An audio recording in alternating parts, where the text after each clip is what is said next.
নমস্কার বন্ধুরা, বিডিস রান্নাঘরে সবাইকে স্বাগত। আমার আজকের রেসিপি দুধ পুলি। প্রথমে পুরটা বানাবো। তার জন্য গ্যাসে একটা কড়াই বসিয়ে দেব, দিয়ে দেব কুড়ানো নারকেল আর দেব চিনি। ভালো করে দুটোকে মিশিয়ে নেব। দিয়ে দেব সামান্য নলেন গুড়, এতে করে স্বাদ ও গন্ধ ভালো আসবে। এবার নেড়ে চেড়ে পুর তৈরি করে নেব। বারবার এটাকে নাড়তে থাকবো যাতে পুড়ে না যায়। আমার পুরটা তৈরি হয়ে গেছে। এবার নামিয়ে এটাকে ঠান্ডা হতে দেব। ততক্ষণে আমি পুলির ডোটা বানিয়ে রাখাবো। গ্যাসে একটা কড়াই বসিয়ে দিয়ে দেব, তাতে পরিমাণ মতো জল। সামান্য ফুটে উঠলে সামান্য নুন দিয়ে দেব, একটু নাড়িয়ে দেব। মেজারিং কাপের 4 কাপ চালের গুঁড়ি দিয়ে নেড়ে চেড়ে গ্যাসটা অফ করে দেব। এবার একটা পাত্রে ঢেলে নেব। হালকা গরম অবস্থায় ডোটা ভালো করে মাখিয়ে নেব। একটা ভিজে কাপড় দিয়ে কিছুক্ষণ রেখে দেব। ফিরে এলাম কিছুক্ষণ পর।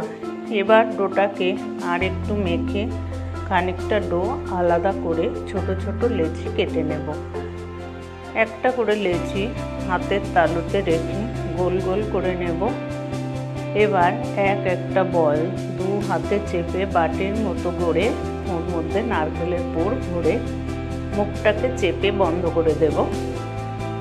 হাতের তালুতে রেখে আর এক হাতের সাহায্যে একটু দুদিকটা চোক্কা করে দেব। এভাবে সবগুলো বানিয়ে নেব। উপর থেকে একটু চালের গুঁড়ি ছড়িয়ে দেব, যাতে একটার গায়ে আর একটা লেগে না যায়। এবার একটা কড়াইয়ে 1 লিটার দুধ নিয়ে নেব। এখানে আমি লিকুইড দুধ নিয়েছি। একটু ঘন করার জন্য দিয়ে দেব 2 চামচ গুঁড়ো দুধ। ভালো করে এটাকে মিশিয়ে নেব। দিয়ে দেব পরিমাণ মতো চিনি ও গুড়, এতে কালার ও স্বাদ ভালো আসবে। এটাকে এখন ফুটতে দেব। দেখুন ফুটতে শুরু করেছে। এবার বানিয়ে রাখা পুলিগুলো হালকা হাতে এর মধ্যে ছেড়ে দেব। কিছুক্ষণ ফুটতে দেব। দেখুন দুধটা ঘন হয়ে এসেছে, তার মানে দুধ পুলি সঠিকভাবে তৈরি হয়ে গেছে। এবার গ্যাস অফ করে দেব। একটা বলে ঢেলে নিচ্ছি। দেখুন কত সুন্দর পুলি পিঠে তৈরি হয়ে গেছে।